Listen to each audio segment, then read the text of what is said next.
Peace be upon you, friends. With you is your friend Daram. I ask you to support the channel by subscribing, liking, and posting motivating comments and an enjoyable viewing experience for you. He said, "Do you know the verse mentioned in Surat An-Naml that says, 'An Ifrit from the jinn said, I will bring it to you before you rise from your place, and indeed, I am strong and trustworthy against him.' The one who has knowledge of the scripture said, 'I will bring it to you before lest your limb return to you.' Then when he saw it resting near him, he said, 'This is from the bounty of my Lord, that they may be tested as to whether I am grateful or ungrateful, and whoever is grateful is only grateful for the same reason. Sa and Hu, unbelief, for indeed my Lord is rich, most generous.'" An-Naml 39-40. I said, "Yes, I know her." "What's wrong with her?" He said, "Who are the two people competing to bring the throne of Bilqis to the prophet of God Solomon in the verse?" I said, "Two jinn, of course." He said, "Do you agree on religion or the science of interpretation?" I told him, "Honestly, no, and I have no desire to do so." He said, "Why?" I said, "There is no hatred in religion, God forbid, but I rarely see or find anyone who discusses normal topics with me calmly, let alone religion." I gave him an example of this and said, "I was once praying the evening prayer in the blessed month of Ramadan, and I left without praying Taraweeh. I returned home because I felt tired, and after people finished praying, I met with some friends. One of them had seen me leaving the mosque before Taraweeh, and that person raised the issue in front of everyone by saying, 'May God guide you for what you did tonight.' I said to him, 'What did you do?' He said, 'I committed a great sin.' So I said, believing his confident proposition, 'Good, God willing.' He said, 'I left the congregational prayer.'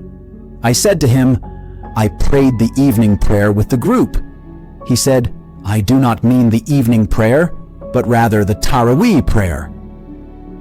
I laughed uncontrollably. He shouted at me saying, 'Are you laughing at God's law?' I said, 'No, but I laugh at your stupidity.' He became angry and said something that I would not dare repeat. When I tried to explain to him that Taraweeh is a sunnah and that one who abandons it is not sinful, his voice rose and he said, 'This is no excuse.' He started attacking me and talking to me as if I had just left Islam and did not want to return. Frankly, I do not hide from you that discussing with him was very stressful because it is like talking to a blind and deaf person. Even when I told him that praying Taraweeh at home is no less rewarding than praying it in the mosque, according to some jurists, he accused me of heresy, and all that remained was for my atonement except a word that I saw coming at the end of the hadith. And the funny thing about it is, the group that gathered around him was trying to calm him down by saying, "Calm down, Sheikh." I saw myself in an intellectual conflict with someone who had no thought in the first place, and with the repetition of such examples and fruitless clashes when the discussion was related to religion, I chose not to agree with it or delve into it more than I needed to as an ordinary Muslim, because my freedom to express my opinion was taken away from the beginning, and I would not be able to speak without being ordered. In a field of minds for which God has sent down no authority. The man was silent for a few seconds, staring at me, then said, "Do I understand from this that you deny the existence of jinn?" I said to him, "Do not be fooled by me, for if I deny the jinn, you will say that I have denied the Quran, and the discussion will end with you declaring me an apostate." He said, "No, I will not do that." I said, "Then I mention it to you that those who were competing to bring the throne of Bilqis to the prophet of God Solomon were from the jinn, so how can I deny them?" He responded to me with something about the topic of the conversation with him and changed my life forever. He said, "But the person who said to the prophet of God Solomon, 'I will bring it to you before your limb returns to you,' was not one of the jinn, I was silent in astonishment. Then I said, "How could it not be a jinn?" "What then?" He said, "A man like me and you, but he was given knowledge of the book."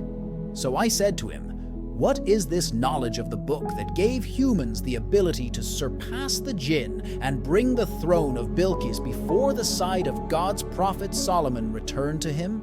He said, "The commentators differed in interpreting the meaning, but they agreed that he was a man with power and knowledge that surpassed the jinn and humans, and the source of his power was the knowledge of the book."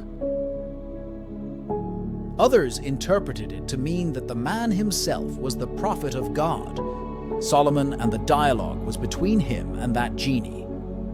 I looked at him and said, "Is this your interpretation, or is it agreed upon?" He said, "Most commentators interpreted it that way." I said, "What are you trying to say?" He said while smiling, "There is another world, a world that many people do not know about, a mysterious world of jinn, demons, witches, and other dimensions that live around us and between us, and many things that people deny, either out of fear of them, ignorance of them, or both." I said to him, "But I do not believe you, and I rarely deny anything before investigating it. But what you are saying is crazy." He said, "Do you want proof?"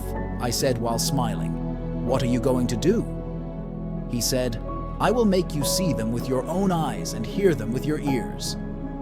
I laughed and said, "Finally, someone offers me concrete evidence." "Please give me what you have."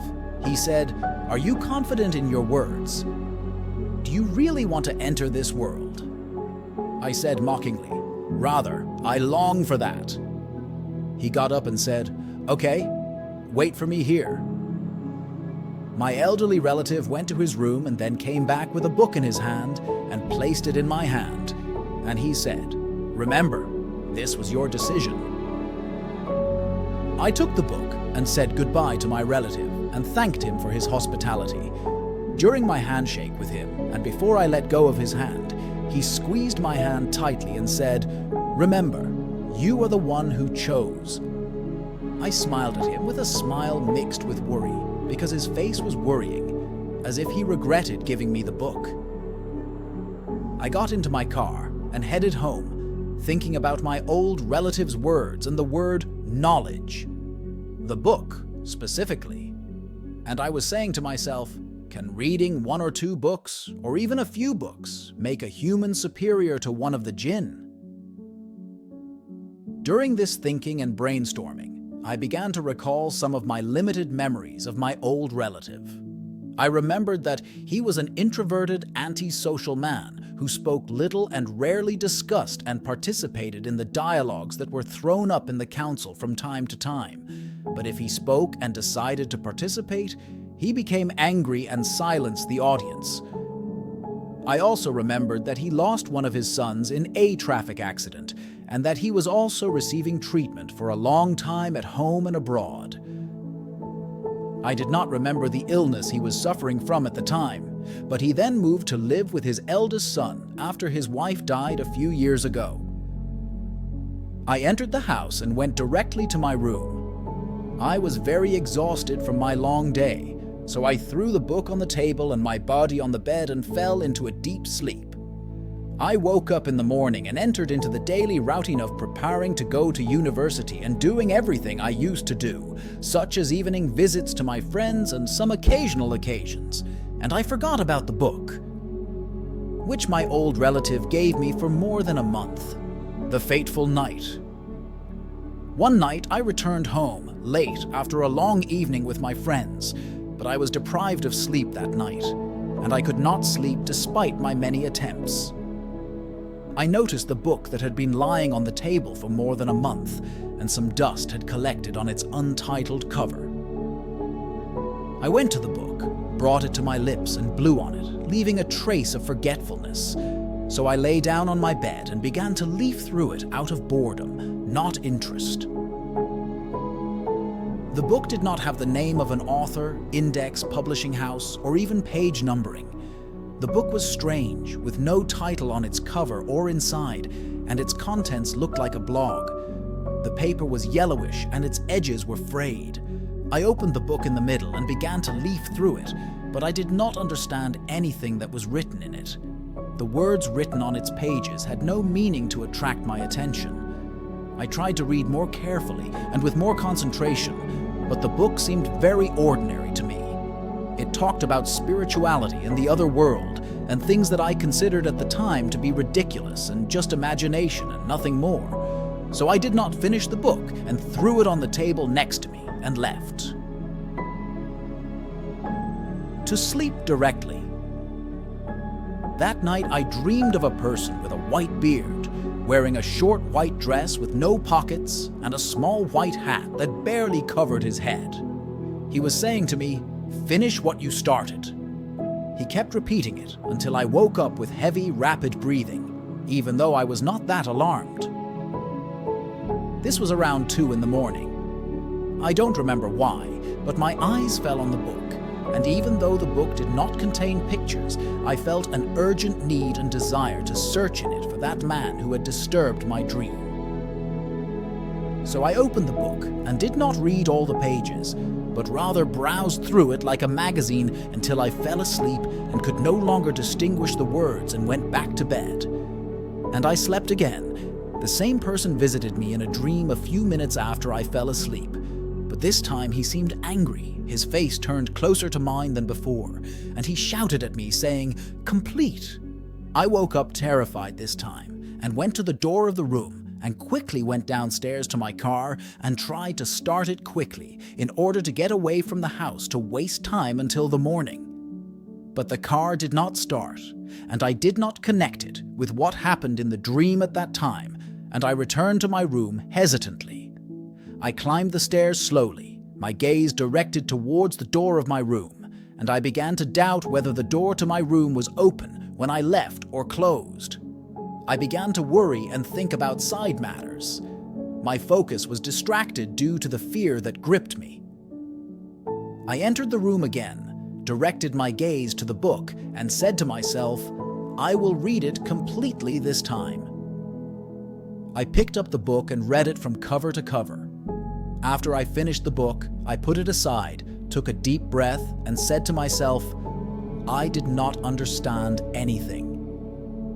The book was written in simplified language and sometimes in a language closer to short poems, but the last line in it was the only line that caught my attention and confused me a little. The last line said, "You will never see the world you live in the same again, because I will be with you." That phrase did not mean anything to me at the time, but it was clearer than anything else mentioned in the book. After reading it, I felt contradictory feelings that I cannot describe. They were more like a mixture of anxiety and distress from the unknown. I put the book aside, went back to sleep, and tried to forget what had happened. I woke up to the sound of the dawn call to prayer, which was comforting and soothing to me. I got up from my bed and went to the bathroom to perform ablution in order to perform the prayer.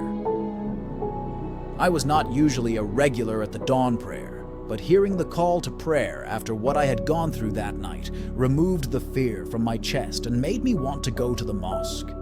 My eyes were almost closed, searching for the bathroom door handle, and I could still hear the call to prayer clearly.